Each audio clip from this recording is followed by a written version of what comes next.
got a crazy-ass true story to tell. It could be funny or thrilling or creepy as hell. And when you speak, surely none will make a sound. And the world's going breathless when your true story comes around. Welcome back to Your Best True Story, episode 14.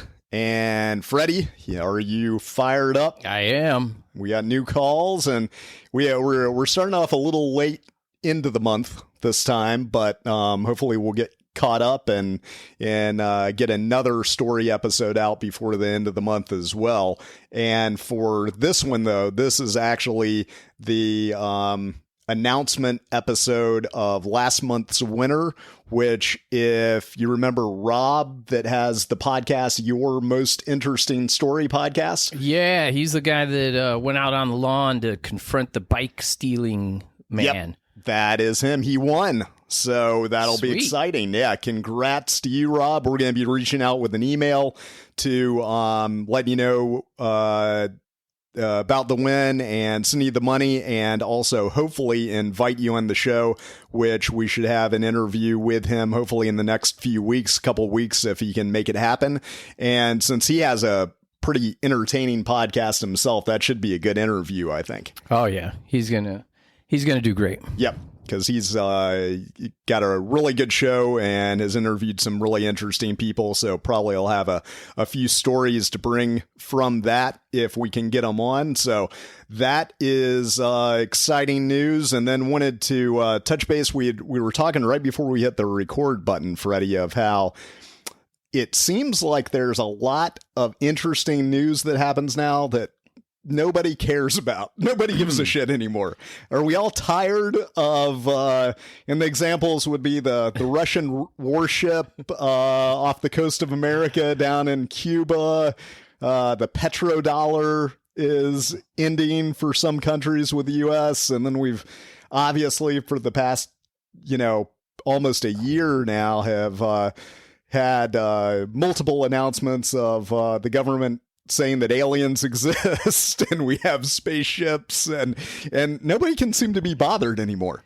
None of this stuff even seems to make a ripple in the reality that I'm living in. It feels like it should hit a little harder than it is. It's very strange. It is weird, and I feel that same thing as what we were talking about. And it also seems a lot of people are just somehow, I think we might have already reached like maximum information absorption. Yeah. Where it's just like anything can happen and people are just going to yawn and go, yeah, okay. I just had a thought. What if this whole time we've been programmed by what we see, and then we relay it out and then make the reality happen, where there's been a shift where they're no longer able to control us that way, but they're trying. So they're shooting out all these stories where we would normally create chaos with our minds, but that switch has been turned off. And so we're just watching the stories and living life without the ramifications of what we would have created with our minds earlier. Yeah. So it's kind of like we've just, we're numb. So we're no longer, so the benefit of being numb is it no longer freaks us out. The negative stuff. Yeah, they've lost their control mechanism where they used to direct the where our species was going. Yeah, they used to show us a movie and then we'd turn around and create the movie. Yeah. And now they're showing us the movie and freaking out because the movie's not happening in our real life. We're too full. And this actually kind of makes sense on the development of AI then. Because then there's a new thing coming that's gonna, and I personally believe that most people, there's some people that obviously follow the developments and are really into it. I think the average person has no idea how advanced some of this stuff is already getting and how radically it's going to change things. Mm-hmm. And that could be the next step, is just the whole, you can't basically you aren't going to be able to believe anything anyway. Oh yeah, in the I'm very having a hard short time with that now. So, yeah, and I was going to point out to you, I don't know if you've, this was something that I predicted back about a year ago and have now found the company that's doing it. They're, once I started to see how AI was developing, I was like, well, eventually, and people were talking about like, well, it can make movies. So that, like, you know, screenwriters are going to be gone. Actors are going to be gone. There's even a step beyond that a company now is working on, and there's already examples you can see and interact with on their website, a AI Netflix, where you, instead of logging in to see movies made for you, you log into this thing and tell it the movie to make for you right then and there. We talked about that. Yeah, and then it gets better and better at knowing what you like. And so all the time you just go home and you're watching your own individual entertainment that is a mesh of, you know, whatever. You just nailed it right there. Your own individual entertainment, your own containment of your mind. Yep. Like everybody's going to be in their own bubble of a pod of reality. Yep. Like exactly. We're bubbling out. Yeah.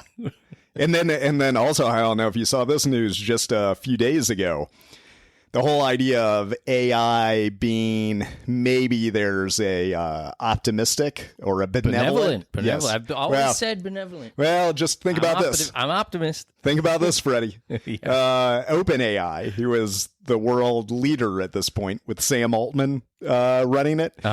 You know who he just brought on the board to be one of the main advisors for security and safeguarding? This sounds like it's going to be a bad thing. Yes. Well, it's like they always do. Is it World Economic Forum people? No, well, close. It's the former head of the NSA. The National Security Agency. Yeah. So basically, and then I was reading an article about like the kind of the theory. So as governments now are realizing how powerful this is, of course they're going to infiltrate and basically dictate. So when you're in your own individual bubble, it'll be your own individual bubble as long as the government approves of what you're saying. You'll think it's all your, but it'll still be kind of tweaked and controlled a little bit. Well, just imagine, like, you go out to get the, that I'm showing my age, the morning paper. That's not a thing anymore, where they used to throw that out onto your lawn, and you might go out and get that with a cup of coffee.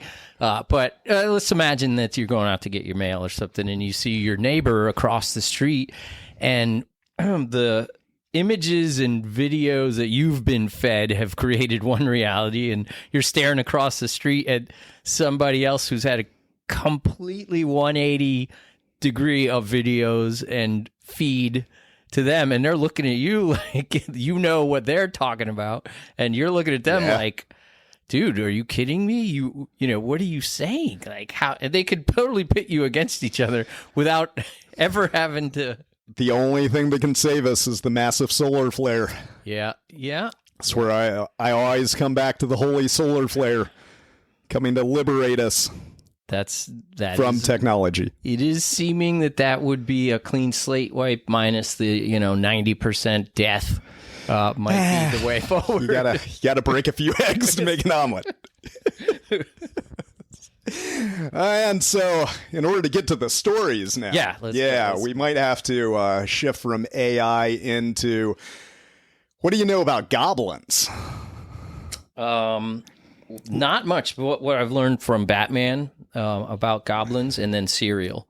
Yeah. That's a good introduction. Yeah. That's probably, Well, I don't want to give too much about the call away, but I will say, once we listen to this gentleman's call, then I'll let you know a little bit more of the lore and interesting things going on around what I could find around this guy's area. He's anonymous. He's calling from Kentucky, and it's about a weird event that happened to him at night. But the thing is it seems like it's not that weird for this area. So without further ado, we are going to listen to Anonymous from Kentucky and about his late night visitor. I heard y'all were looking for stories about spooky, paranormal type things, and I had a thing that happened to me a few years back that scared the bejesus out of me. I live about 10 miles out of Cadiz, Kentucky, and it's a remote area, at least as most people would consider it. And I just have like my small homestead, not really many other people around. There's about some neighbors, I guess you'd say, about quarter mile yonder, but nobody in the immediate area, and there's just,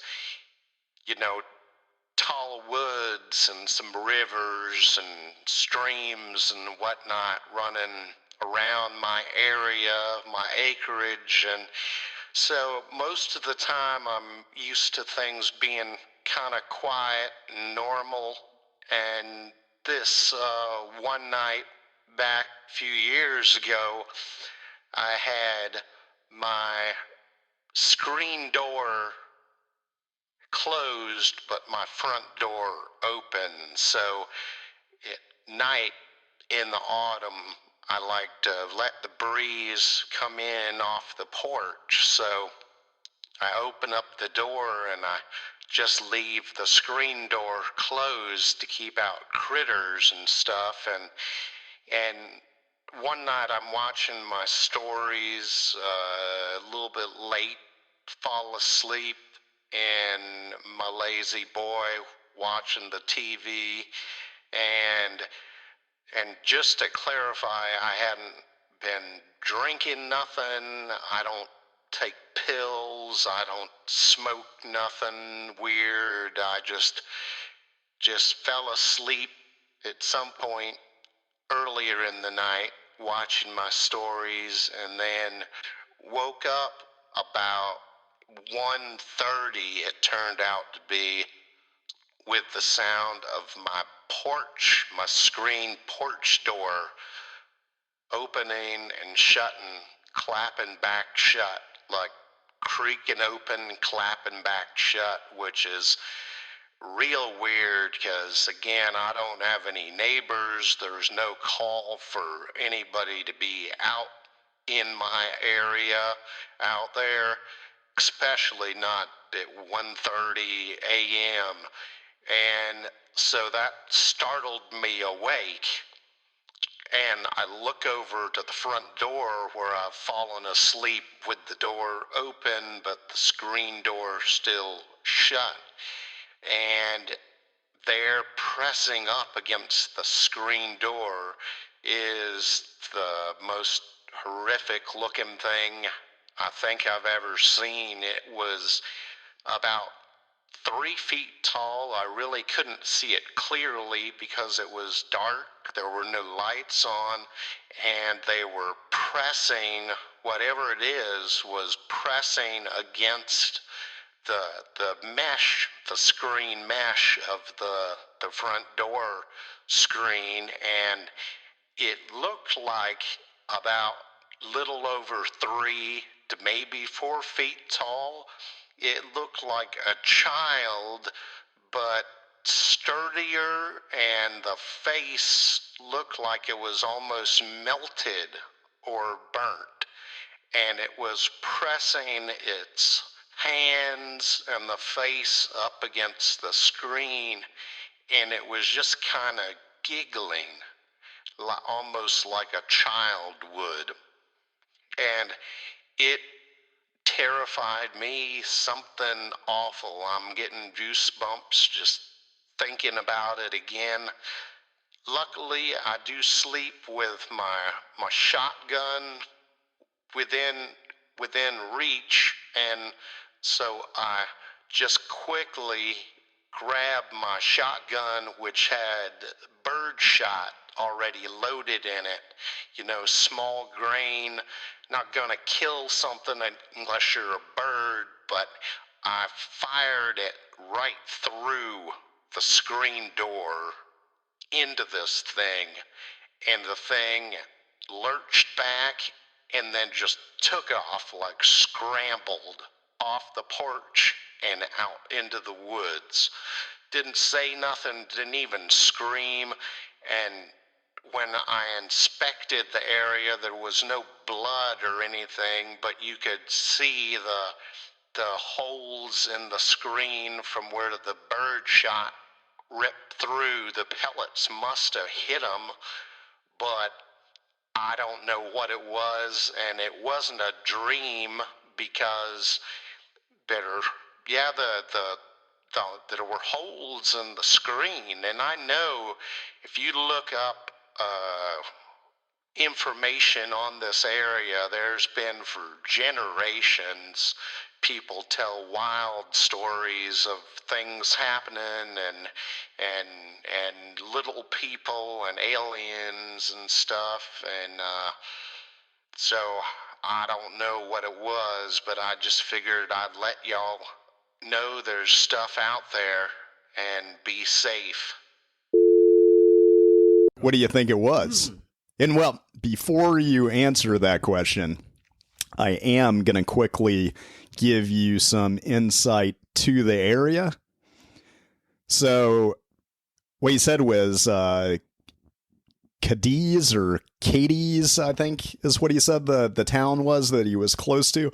That's down the road from a place called Hopkinsville, Kentucky, that you might have heard of before, because it is one of the most historic UFO encounters that exist. It's called the Kelly Hopkinsville encounter.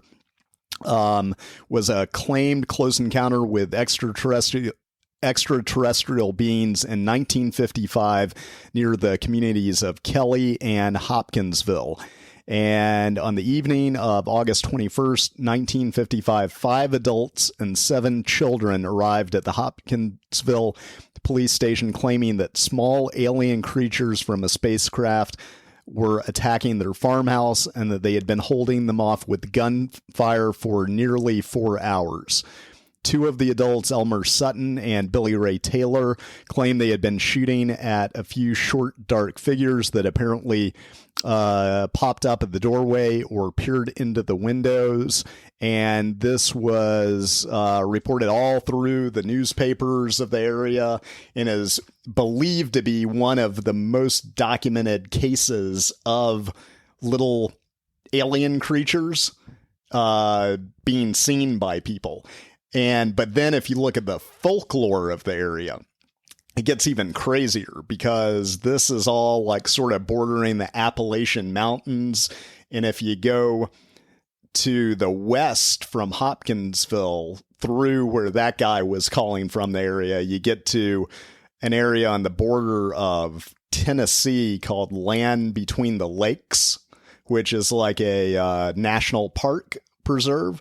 But that place has had one of the most well-known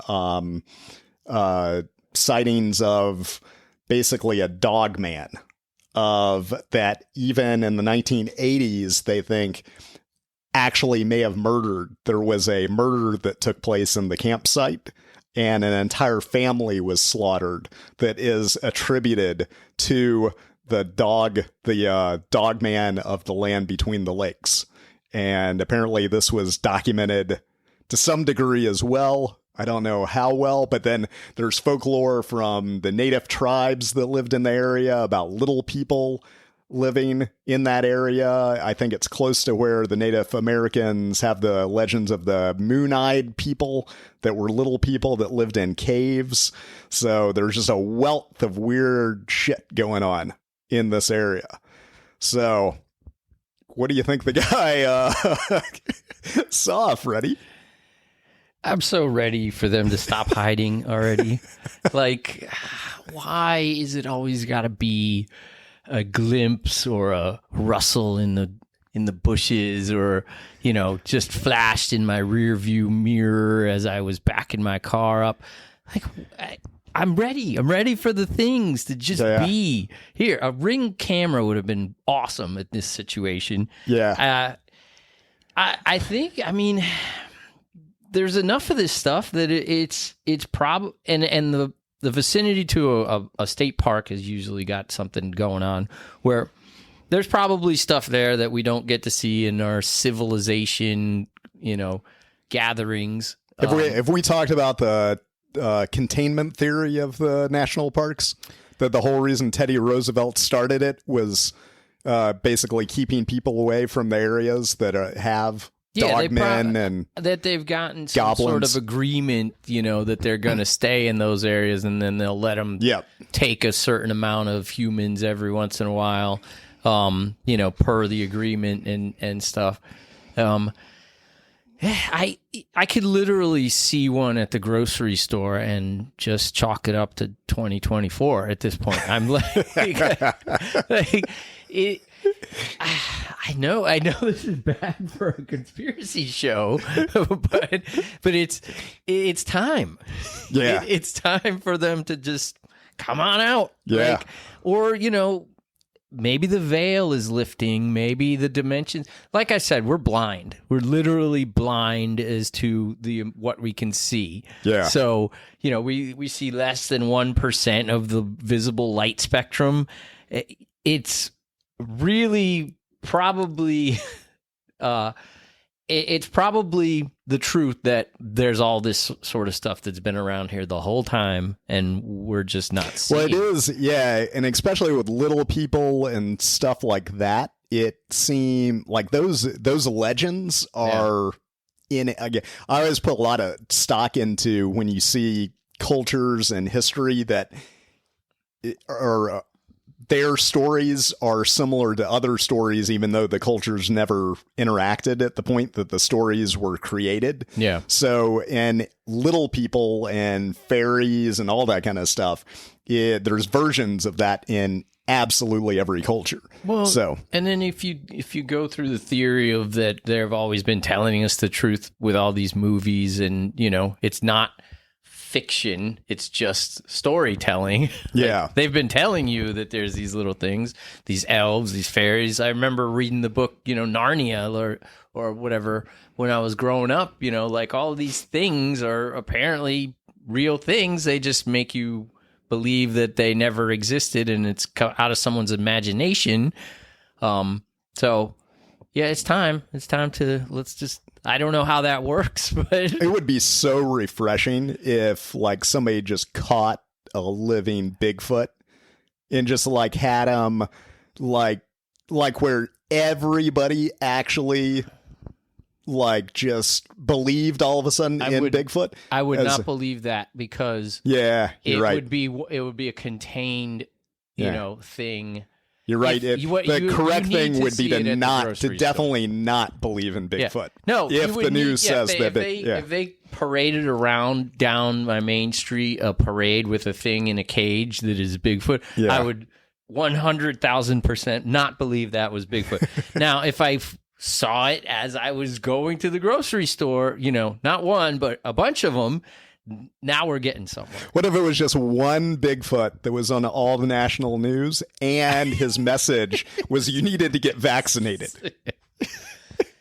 You're starting to sway me. I mean, the fact that he would have that type of insight, to really get the safety of people to be head and shoulders above all his other needs, that really...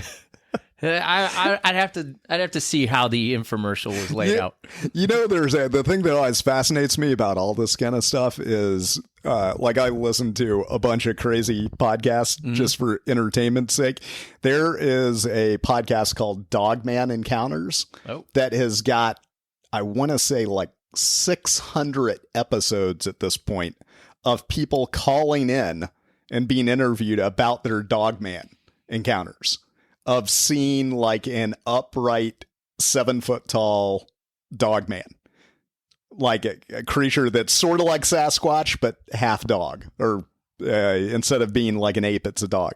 Like, what in the world does that mean? Does that mean dog man exists? Or are there 600 people that are just wanting to make up Dogman stories? Or there's paintings on cave walls of Dogman. There's Egyptian sculptures of dog people and bird people. Now, have you ever heard of the people? Yeah, have you ever heard of the cynocephaly? I think is the way you pronounce it. That was supposedly an actual, and this is like referenced in historical, like people that were reputable historians at the time. They have made references to this culture called the cynocephaly, which I think it was somewhere like in modern day Libya, like around there. It was like one society that was humans that had dog heads. Yeah, I'm fine with it. Yeah, like at this point, I'm fine. It makes more sense. That actually just reminded me of something else, which I hope this wasn't a dream I had as a kid, but I'm pretty certain this was actually on 60 Minutes. Okay. It was basically a story about the radioactive fallout from Chernobyl.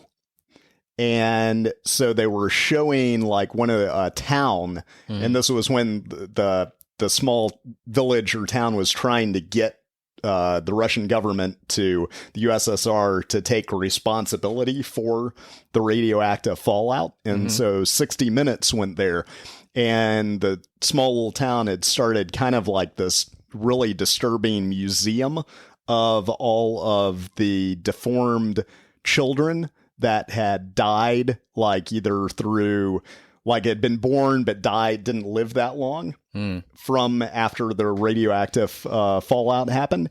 And so they had them in sort of like formaldehyde containers where they preserved the bodies. And this wasn't the point of the show at all, but they panned through these containers showing the kids, and the deformities were almost like mythological creatures. And that's why I never forgot the story, because it was literally, you were seeing kids that were from the radioactivity that were born with like scales. Some of them like had hooves, it looked like. Some had like things like nubs of horns coming out of their, and it made me start to think like, what if everything, all mythological stuff, has been real at some point? And the difference is like there's forces, like really strong forces like the radioactivity of certain areas or something that can create those. I'll take it a step further. What if the radioactivity, just like in the comics, gives you superpowers? It could be. And this is why they put the lead vest on you when they're doing the dentist pictures, because they don't want you to get your superpowers. Ooh. Not because it would hurt you, because we can't be turning on his strands of DNA and have him get out from under our thumb. Yeah. It's fascinating if the deformities, that it was like you would think it was just all bad. Like it would you'd just melt or turn into a pile of goo or something. But it's weird that it changes things. It just makes you like, how does it make you into a fish man? Or I have questions about the nuclear thing. Now, so I haven't jumped into this yet, but atomic, would there be radiation involved? Yeah. So I'm not sure of the difference between there's atomic bombs and then but I think we've moved past those to a different type of, but I mean, once you start splitting up the really small particles. Yeah, and how long would those, that radiation supposedly be around, I think a couple of those place that's now thriving. Yeah, Nagasaki and Hiroshima. And what about the radiation? Yeah, supposedly the radiation lasts for gazillions of years. So you would think. And also, do you remember there's a one of the nuclear plants in Japan. That I'm pretty sure. Fukushima? Yeah. That has been It's dumping spilled into the radioactive water for when did that happen? Like 20 years ago or something at this point? I remember that. It was wasn't it like a tsunami or something? That I think that knocked it offline. And but supposedly it's never been actually fixed completely. I think it still leaks radioactive water into the.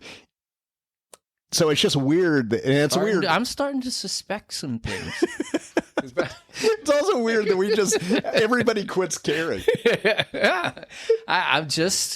I'm like, okay, if there was this giant atomic bombs and stuff, and this is forever radiation, like how do you have a giant thriving city where the bombs went off? Yeah. What am I missing? Have you ever heard the theory also, or not theory, but they found evidence that there was or at least one scientist claims his interpretation of the evidence is that there was on Mars, like mini nuclear explosions way in the past, that there's no way to explain it unless there were nuclear explosions. So I'm just going to put a pin in the nuclear. I don't know. Yeah. I can't say. It sounds very scary. And if you look at that footage that we all get to see of the houses and the dust. Which was faked. Oh, was it? Yeah. Oh, my God. Yeah. That's you mean the camera didn't really survive the nuclear blast? Yeah. Surprisingly. to give us this awesome footage of...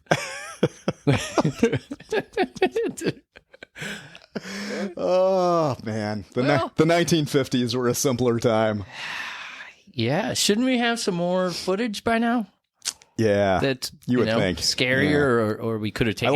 I like space. I like the idea. idea. Have some space nuclear, because they do tests, right? Yeah. On islands that they blow up, and wouldn't you film it? I like the idea that it's actually a way to get superpowers. And that's why they're trying to scare us. Yeah, I'm going to go with that for now. Yeah. Because it makes the most sense. I think the next time I go to the dentist, I'm going to refuse to take the vest. I'm going to say, I know what you guys are trying to keep from me. Stop it. Leave the vest over there and just blast me with the good stuff. Aren't there still people that live in Chernobyl? I think I don't know about people, but I know there's wildlife. Yeah. Yeah, there's plenty of wildlife because they talk about that I think there's cats and dogs and this is... And they can fly. You hate me because I don't have the name, but I swear there was some scientist guy that drank the water of where the cooling rods go from a nuclear facility to show he's you fine. Like, hey, this isn't a... He grew like a foot. Nothing. Oh, nothing happened? Yeah. No. Wow. So, I don't know. I'll look into nuclear a little bit more. Maybe. Well, maybe hopefully if somebody's listening to this that happens to be a nuclear scientist and also happens to know what's really going on and be on the side of the people. I don't know if those two things can actually coexist. I would like if they could call in a story about how to get our superpowers. Yeah, that would be awesome. Well, now shifting gears. Got it. From goblins and radioactivity. You remember Rob Kidston, the underwater photographer that called in the story a couple of months ago about him and the shark encounter? Yes. Yeah, I think that was probably like 6 episodes back, maybe. Yeah. Rob has been gracious enough to call in another story for us with another kind of dangerous close call with a blue-ringed octopus off the coast of Australia. So without further ado, Rob, take it away for us again. I'm going to call this story Searching for the Blue Ring Octopus. So when you think of the ocean, you think of diving, you think of things that are large, when you think of something that's dangerous or something you need to look out for. But the backdrop of the story is that a blue ring octopus is extremely venomous, but if you can actually get a photo of it up close, it will display its rings around its body, and it will look spectacular. It will look really, really beautiful. But on the flip side of that, that blue ring octopus is looking at you as saying, hey, get away from me. This is a threat. I want you to get away, and they're going to show those rings. So at the same time, you want to take a photo of it. You want to actually keep your distance a little bit because you don't want it to come at you. And the reason why is because the blue ring has a venomous bite that is painless. So it can bite you and you won't even realize it. And the thing that makes them so deadly is that there is no anti-venom for them. And what they do is they shut down your ventilation system so you can't breathe. And this only takes 5 minutes. So if you're diving and something like that gets you, you may not make it to the surface. That's what makes it so dangerous.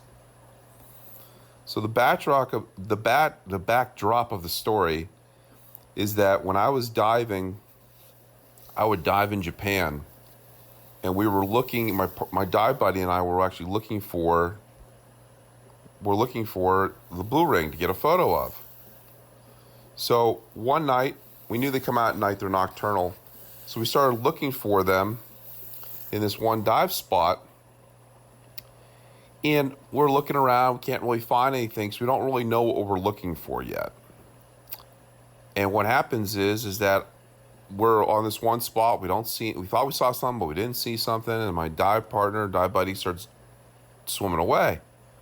And I just take a second look, and there is this probably a 1 centimeter long octopus. He sticks his head out of this rock. And so I bang on my tank with my stick. There's like these metal sticks you use sometimes to kind of help you point something out or get your diver's attention, or help. It'll be a stick that you can put in the sand to kind of hold you if there's current coming around. He comes back around, and this octopus sticks his head out, and we have this light on him, and sure enough, he's got little tiny blue rings on him, but he is really small. We're talking maybe half an inch, maybe even smaller. And so he actually retreats back in the rock. Well, this is the first time we've ever seen a blue ring octopus. So it's like, well, can we get him back out? So what I do is I take my stick and I just kind of nudge the rock a little bit. And not only does he come out, but he kind of jumps out. And we're like, whoa, take him back a little bit. And he just sits there for a second. And then in the darkness and the blackness of the night, he actually shoots out towards my dive partner. And so we were like both looking at each other like, where'd he go? We have no idea where he went. So I know what's going through my dive partner, my dive buddy's mind. Oh my God, is it on me? Is it underneath my wetsuit? Did it bite me? I don't know what happened. So he looks at me and he kind of signals, let's go back to the shoreline, because it was a shore dive at night. So we start swimming back, and he starts picking up speed. And I can hear him breathing heavier and heavier. So I can tell that there's probably some anxiety going on. We get up to the surface, and we're right near the shoreline. And he goes, I don't know where it's at. I don't know if it got me. I don't know what happened. And I go, I know, it kind of took off and jumped right at you. I'm looking at my watch the entire time. And what I'm trying to tell him is, hey, look, it's been 6 minutes. If he did bite you, it would have gone through your system right now. You wouldn't be breathing. I go, you're in the clear. I think everything's okay. And I'm kind of reasoning it out, trying to tell him, hey, look, it's okay. He's like, okay. So then he starts kind of working his way back out to the water. And all of a sudden you can tell he's just like, I can't do it. He turns around, beeline to the shore. He starts taking off all his gear. He's freaking out. And I'm trying to collect all his gear, and I have all my gear on. And what's crazy is at the same time, there's all this stuff just swimming around us. You got stingrays and all this. This never happens at night. All this stuff is just all coming out all at the same time. And he's just taking all his gear off. He's freaking out. And he's hyperventilating and breathing real heavy. And so I guess we kind of think about this story because he's perfectly fine. Nothing ever happened to him. But something that small can be so venomous and so dangerous. And of all the things that you could actually think about, especially on a night dive, you just got to be so careful and you got to be so vigilant. But I've gotten lots of photos of them. They're beautiful. You just got to really keep your distance. The blue ring octopus at night, it can be the kiss of death. But as long as you're kind of respecting their space and certainly not putting any sticks near their heads, they're not going to come jumping at you. So we really have to respect nature, respect the wildlife. But I mean, you really appreciate what they can do. And just as long as you keep your distance, you're going to be fine. Needless to say, I've gotten hundreds of photos of them, so I'm really thankful for that. But diving at night with a blue ring octopus, you definitely got to be careful. It always amazes me where, and I guess that actually happened off the coast of Japan, but I know Rob's dove off of Australia a lot also. It always just amazes me how many freaking deadly creatures there are around Australia, especially, but in the ocean that are super tiny. Like can you imagine that? Like a octopus 1 centimeter long. Like, what are the odds, unless you're purposely down there looking for it, that you're even going to notice that? That's full grown? I believe so.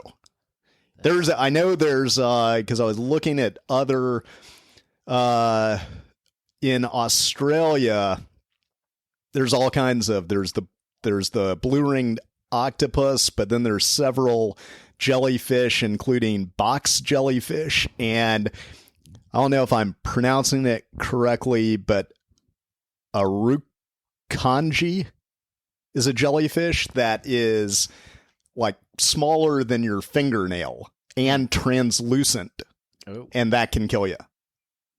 And like, so how the hell are you literally can't see the thing. Well, it's destiny at that point. Yeah.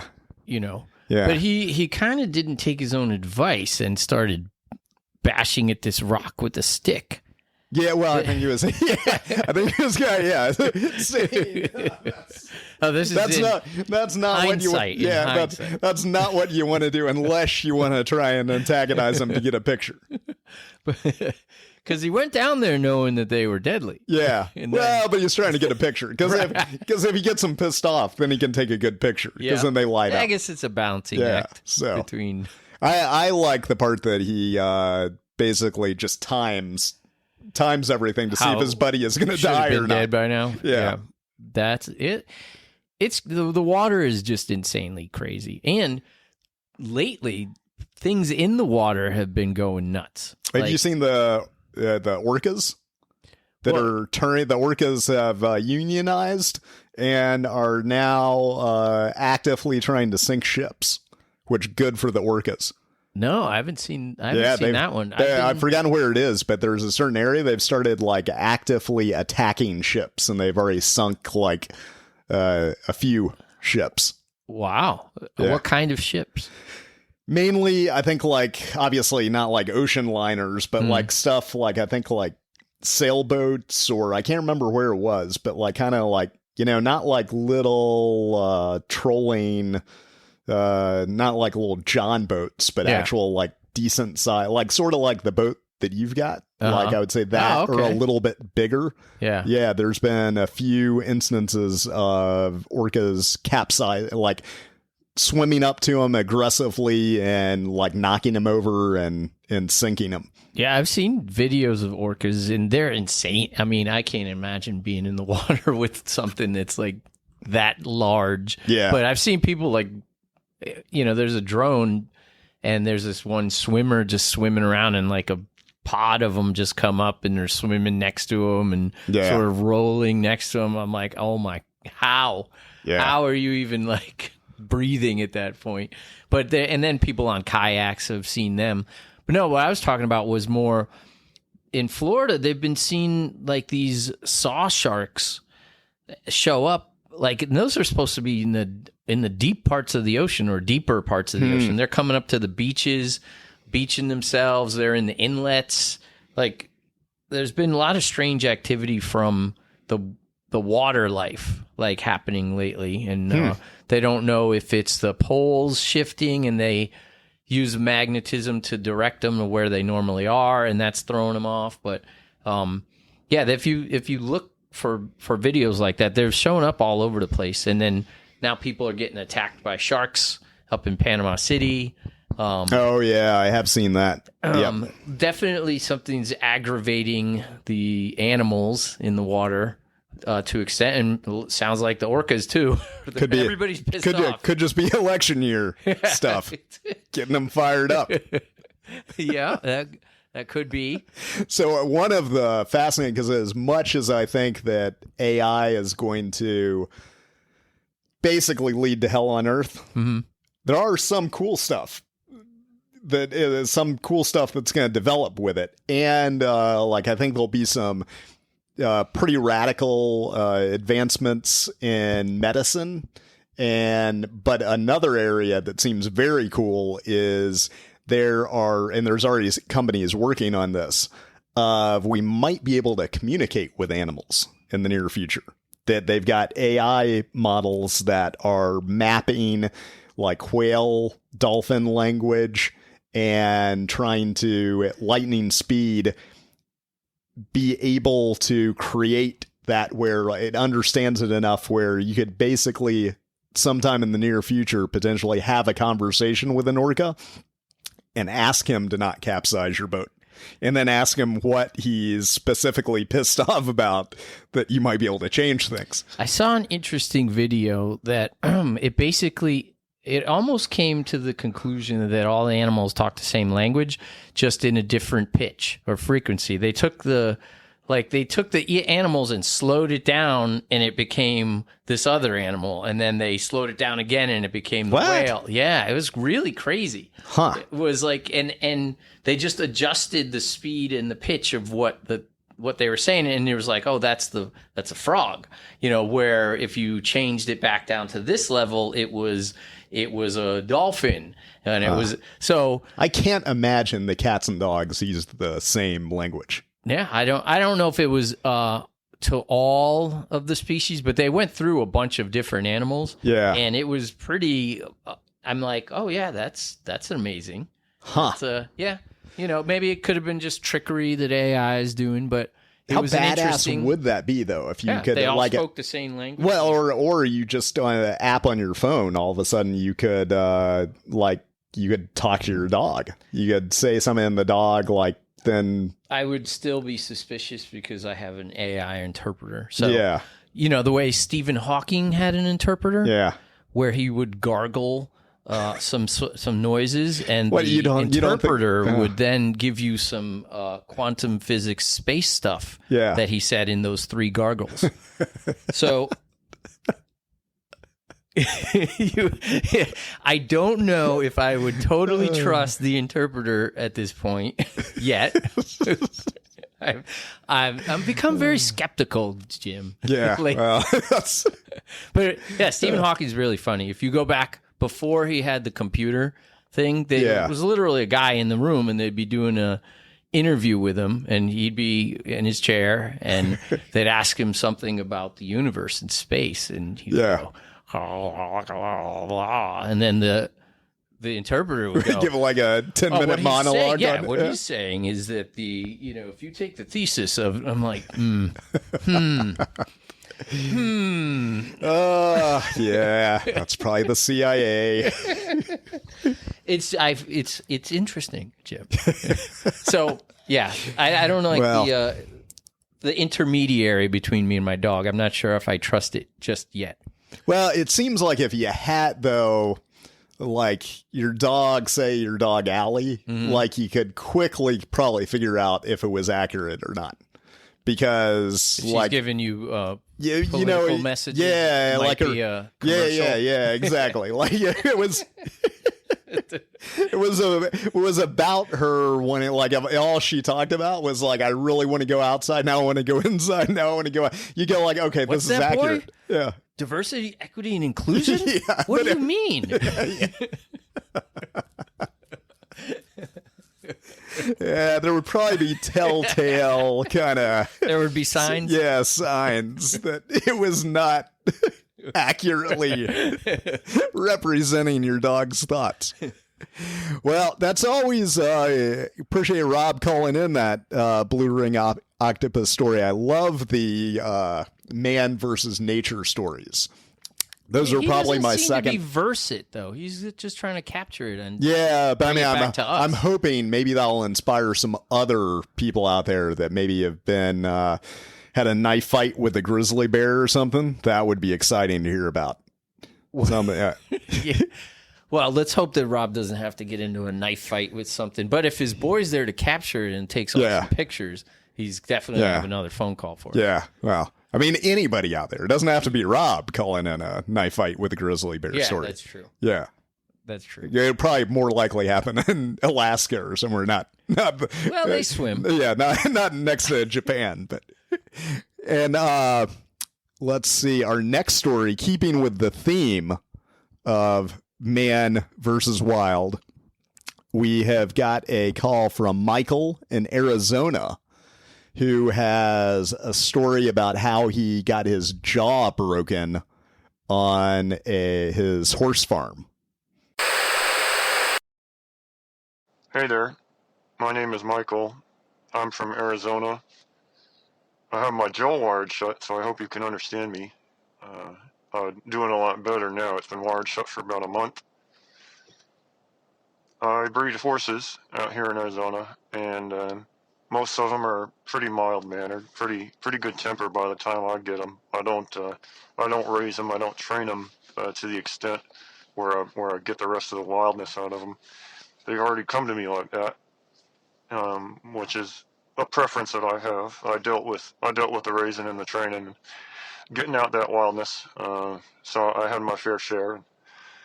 Of course, everybody knows one of the big rules is you never get behind a horse, because you never know if it might kick, if it feels threatened, even if you're convinced that you bred all the bad out of it, all the wildness.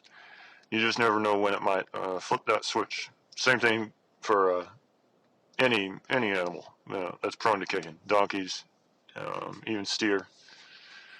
So anyway, my story starts early one morning, a little over a month ago. Well, about a month ago. I wake up and getting ready to go out to the stables, do my morning feeding, say hello to the new stock. And I wake up to a wet kitchen floor.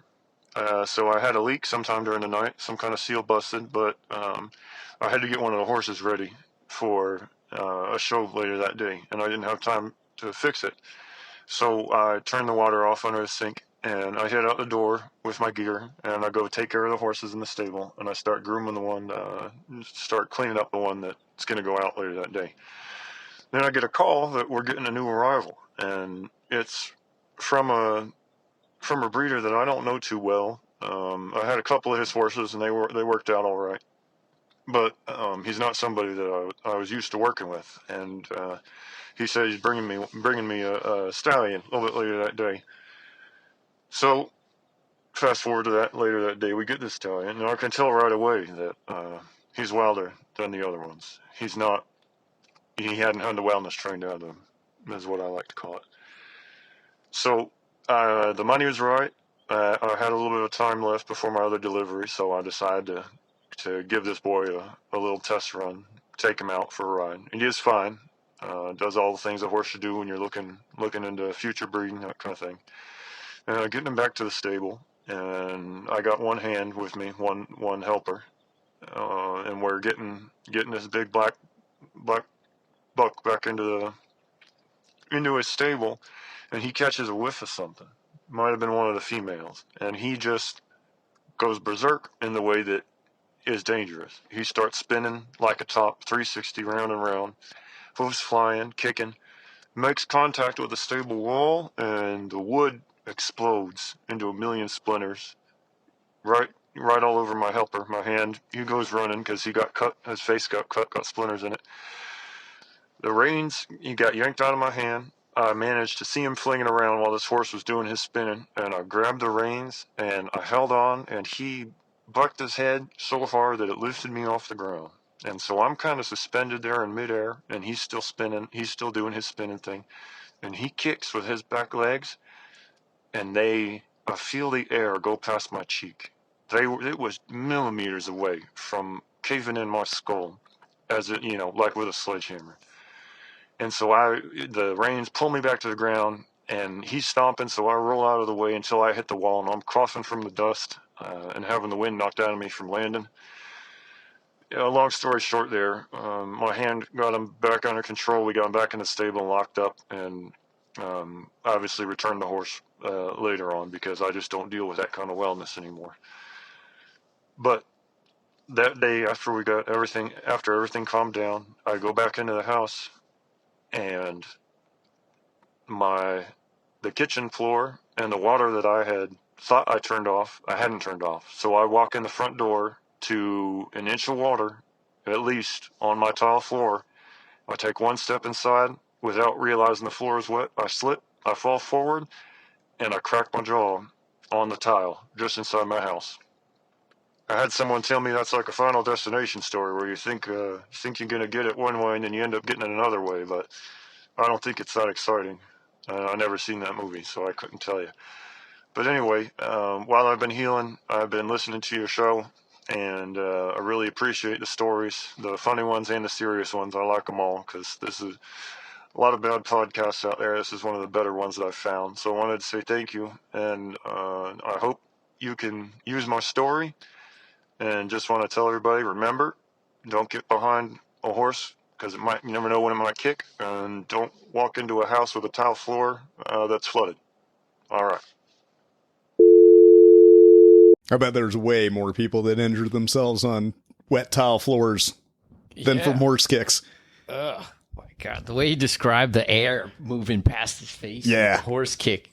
They're powerful animals. Yeah, that's I've only ridden horses a few times, like on trails and stuff, where they're trained to basically deal with people. But like, you can tell when you're around like horses. Like, people don't get, horses are huge, powerful, and like, if you get around one that is not like completely docile, that's an intimidating animal.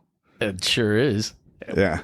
Man, that I can't imagine having your jaw wired shut for any length of time either. Yeah, I don't even know how long that would take to heal. I think it's like weeks. Well, yeah, probably months. I would think. Like, I know there's some bone, like when you, I've had my rib broken one time, even just small, like tiny fracture. That took, like, I want to say like 3 months to heal. Oh, damn. Any part of your body where stuff moves, like, which is almost everywhere, but like an arm break or stuff like that, I think can heal faster. But like where, there's any movement, it takes. Trying to like bite down on something, and then you got to have that thing healed up correctly, or else you're gonna just fracture it again. There was when I lived in Montana, one of my roommates, his dad was a guy that a guy that broke horses for a living and worked as like a rodeo clown. And that guy, if he had his shirt off, you could see, because basically they get broken ribs all the time, but they don't have like, health care and can't take 3 months off for them to heal correctly.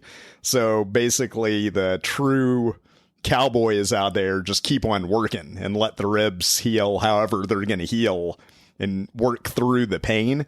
And this guy, his back looked like a section of it, like where his ribs were, looked like spider webs. Ugh. Almost poking, like it was just because they all healed like at wrong angles and sticking up some out of the skin. And holy moly. Montana was there's definitely a little bit of old school mentality out there. Yeah, I mean, but that in those areas or arenas, you're kind of asking for it. You're tying the bull's balls off, piss them off. Yeah, to make them mad. Being a rodeo clown is like ridiculous job just to begin with, to be chased by a large animal. And then if you're getting away from them, lots of times you're either jumping over a wall or diving into a barrel to be knocked around by the thing. And that's if you're doing it right. I just saw a video where the bull got out into, I think it was like a fair or a festival or something, that just running around, just wreaking havoc. Did I ever tell you I ran from the bulls in Spain?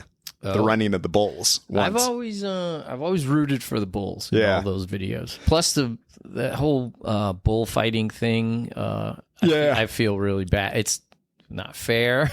Like, you want to stab it a bunch of times before it even gets into the ring. Yeah, the bullfight isn't. I mean, I went to the bullfight just to kind of see the whole thing. Yeah. Once, and the redeeming sequence and the peacocking by the guy after the thing is already weird. It's just the only redeeming part of it is they do give once they kill the bull, they give the meat to like the people in the village. So but running from the bulls isn't like that. Doesn't do anything to hurt. But like the interesting thing from that is that people have a misconception that it's actually way less dangerous if you're than you would think. Like, because basically there's a crowd of people and you're running from the herd of bulls. Yeah. But the bulls are not like, I think the whole run they haven't targeted you. Well, the whole run is like, I want to say like 3/4 of a mile to get from where it starts into the stadium. And the bulls can't maintain a top speed for that long. Yeah. So it's only like they're sprinting animals. I mean, and the rest of the time you can easily outrun them. You can't outrun them if they're sprinting, but that sprint from them only lasts probably like 200 yards. I've seen people not paying attention and then they get caught in and there's there's also people that purposely try for pictures and stuff to be running right in front of the bull or like fucking with the bull's horns or something. So that's where you'll see people get gored. And then also when the bull gets turned around, that's when, people like hiding in a doorway or something like that will actually get stuck. And then the bull will fuck them up. When we first got there, the morning of, like, you get in because the run goes on for, I think it's 6 or 7 days for the whole week-long festival every morning. Yeah. And we got in like really early in the morning, just in time to see the run. And we're like talking, me and my friends about like, are we going to do it if we got the balls to do it? And literally the first thing we see is a dude got gored right in the leg, right in front of us. So we're looking through the barricade. A guy gets gored in the leg, thrown up in the air by the bull, and just slaps on the concrete, just blood going everywhere out of his leg. Yeah, we still did it. But wow. Yeah. The risk reward, I don't know. Yeah, that was an early 20s. That was an early 20s thing. Just I totally get that. Yeah. But that guy that got gored, do you think after his hindsight, do you think he'd be I don't know. Yeah. It was worth it. It was totally worth it. Probably, because I mean, think how badass like he probably got laid many times from stories of how he got gored by a bull. Yeah, I think that's a fairy tale. What? Being able to tell people at chicks in a bar that you got gored by a bull? Yeah, that's. I don't know if a chick in a bar listening to some gristly guy who's got a limp about his story is. I think you're maybe picturing him a little more fucked up. Than... I don't see the vision of the guy that maybe you see. Like I see a guy, he's drunk and he's got his story in a limp. Yeah. And we might live in two different universes, Freddie. Yeah, that would make a great story. Is he like in your version? Is he like Adonis shaped and just surrounded by a bunch of chicks that are like fawning over his story? It's a dude with a cool story. I'm not sure how you're thinking being gored by a bull isn't a cool story. I feel like he has a permanent injury though, like a disability in my head. Yeah, from gouging. Know.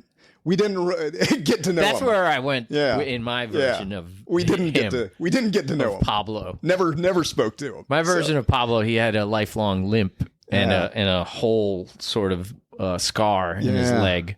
I don't I don't know. Not sure. Never interacted with the guy once we saw him get gored. All right, so moving on to the final story is from a guy named Craig from West Virginia. And switching gears completely once again, Craig has got an uplifting story to end things for us. All right. Just about his spiritual encounter with a guru. So, Craig, take it away for us. Hi, this is Craig in West Virginia. This story inspired me, and I hope it'll inspire you. I call it Good Morning, and you'll see why in just a few minutes.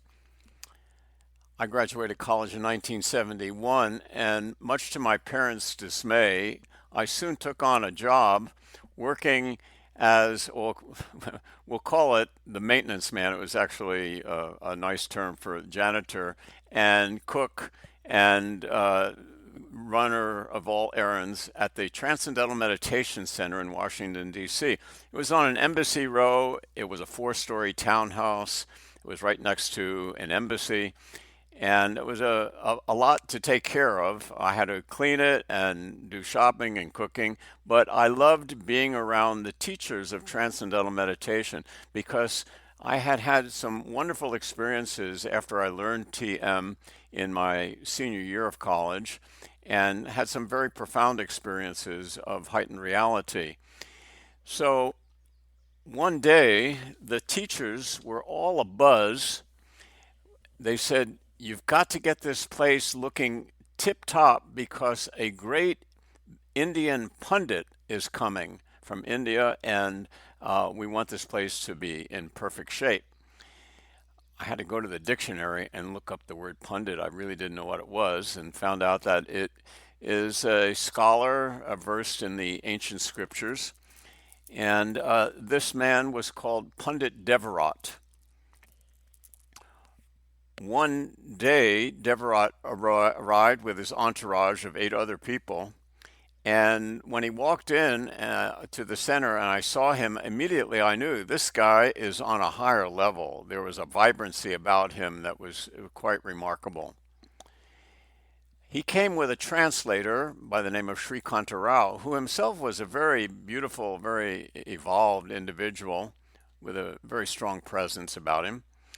And one morning, I had breakfast with Srikanta Rao, and I figured this is my chance to ask my really heavy spiritual questions, questions that I wasn't quite comfortable asking the TM teachers, even though I was very impressed with all of them.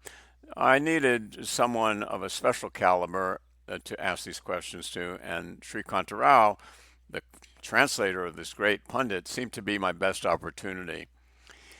He was giving me beautiful answers, and I was very, very satisfied. But at one point, he said to me, "But why are you asking me these things? You should ask these directly to Pundit Devarat. He knows everything. He knows the 10,000 verses of the Vedas by heart, and he knows them backwards as well as forwards. You want to know how to get to the moon? Devarat will tell you. You want to know how man got to the moon in the ancient days? He'll tell you that too." So this was quite a lot over breakfast, but it was a really wonderful information that I received. One afternoon, Devarat walked down from the second floor of the building, and with his long flowing robes and his long white flowing hair and his long white flowing beard, he came into the room where maybe 7 or 8 of us were sitting around, and he carried a little flag that had some special writings in gold on it, and he waved the flag to each one of us. He went around the room making eye contact and waving that little flag to each one of us, and I felt a wave of purity, a wave of freshness that came over me when he did that. And after he did that to each person in the room, He said in English, surprisingly, "Good morning." And we thought, oh, isn't that sweet? He bothered to learn how to say that in English, but he kind of blew it because it's already dark outside. But at least, he made the effort to speak something in English. After we all had that thought, Pundit Devarat pointed out the window and he said in his voice full of life, "Outside, good night. Inside, always good morning." There you go, Freddie. Nope. No, you didn't. You don't believe he's a. Which part do you not believe? Okay. So I've got to admit, as I was listening, you got in my head about Stephen Hawking's translator, where I was just thinking the whole time like that. Oh, we can't believe anything the translator's going to say about the. No, my biggest problem, and if you, I don't know, run in the circles that I've been running in lately, as far as the, people talking about different things, the whole idea of morning, good morning, has been taken as spell casting on yourself. Whoa. Where you are in mourning. It's all in a weakening of yourself, the way I say weekend, you're weakened. This type of language that we use for ourselves. So as he's proclaiming good, you mourn after a wake, after a death, after you're like yourself. So if you look for it, you will catch a lot of people now that don't say good morning anymore. They say grand risings or they say anything but some of these phrases. All right, so I've heard theory, but you realize some of that is utterly ridiculous because you're okay. So morning and morning are spelled differently, and in other languages they wouldn't even sound similar. Yeah, the same. These sort of rhyming things only work in English. Yeah, for English audiences, like if That's true. So Buenos dias, Jim. Now I'm nervous. You're just putting a spell on me. No, I don't know. I just don't. It's funny. It's funny to me that he started out, but he never got anywhere with where was he going? It's so the big message was that at nighttime. Well, I think it was just a heartfelt story from. I don't think there was necessarily a. I don't think there was a twist necessarily. I think he just had this heartfelt interaction with a somebody that he considered a spiritually advanced person that kind of radiated goodwill and learned how to say good morning to them. And they all thought momentarily that he didn't know what he was talking about. But then he pointed outside and explained that he did realize it was night outside, but it was always good morning inside you. Not buying it. Just not. You think there's a. It rings different for me. I don't know what it is. Well, maybe I missed it. So what is your version? What did you hear? Well, I don't know. The guy sounds very intelligent, and I wish I could just. Maybe I'm not spinning in the sphere of enlightenment that he was experiencing at the time this happened. So I totally. Do you think the Indian guru was trying to do something to him? Like with the good morning thing? You think he was putting a curse on him? I don't know. It doesn't fit for me. It doesn't fit. The outfit doesn't fit. The outfit. I immediately went to Gandalf with the white robe and the long flowing white hair and the long white beard. I think that's standard Indian guru dress code. Is it? Well, I don't know necessarily about white robes. I think they have different. Yeah. No white hair. The one thing that did stick out to me is I am pretty sure there is. I've actually been to a transcendental meditation class years and years ago. So I don't have that. Yeah, so there could be, that would not shock me at all if people were in white robes. But the reason why I didn't stick with that meditation practice and went to Zen Buddhism when I was into meditation was because of the rumors of transcendental meditation actually being a cult, which obviously how you define a cult is everything. But supposedly they had a lot of tendencies that if you moved up the spiritual path with them, like it was like you sort of got more and more sucked into it and couldn't entangle, like you couldn't just use it how you wanted to. You got like kind of sucked into the group, and they took a lot of your money and stuff like that, was the rumor that somebody told me. I don't know how accurate that is. I've never like looked into it, but that was, I always steered away from transcendental meditation. That feels after like that. It would be counterintuitive to your spiritual growth. Well, that's the thing, is most of, and that was actually the buddy of mine that was telling me about transcendental meditation that got me to go into the Zen Buddhist version of it to learn.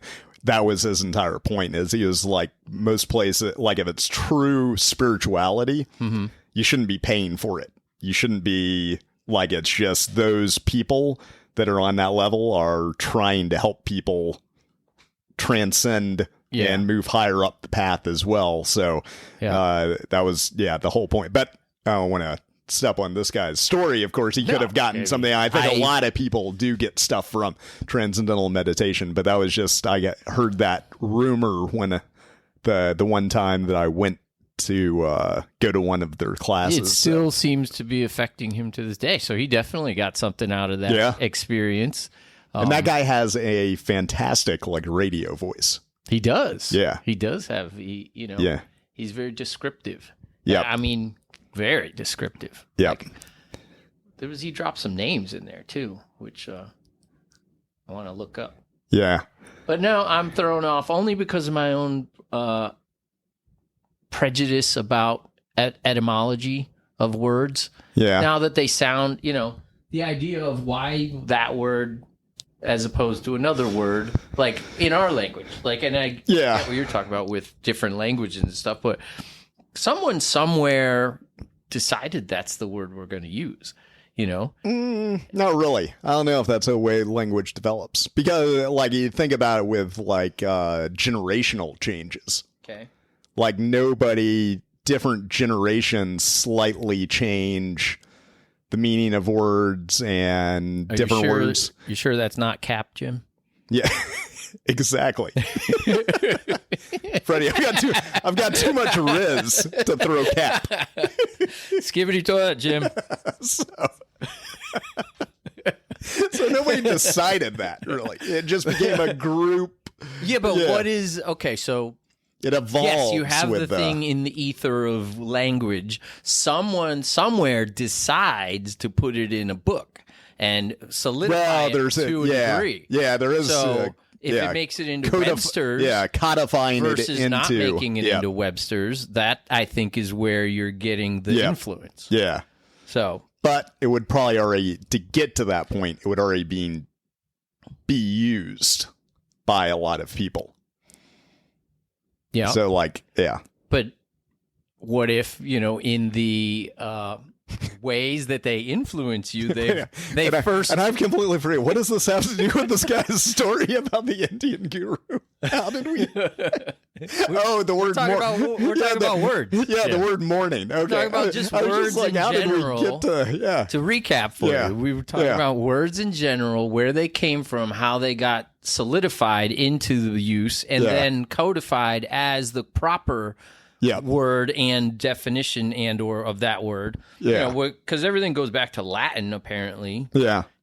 Before all of this. So somewhere Latin was the one language that is decided to be the way we move our mouth and make noises. That I think for the most part, a lot of that to me is just people like looking for cherry picking correlations Jim that are not rhyming, there. By the way, yeah, anything that rhymes. If you point to it, it irritates them. That way, it does irritate me when people do the morning.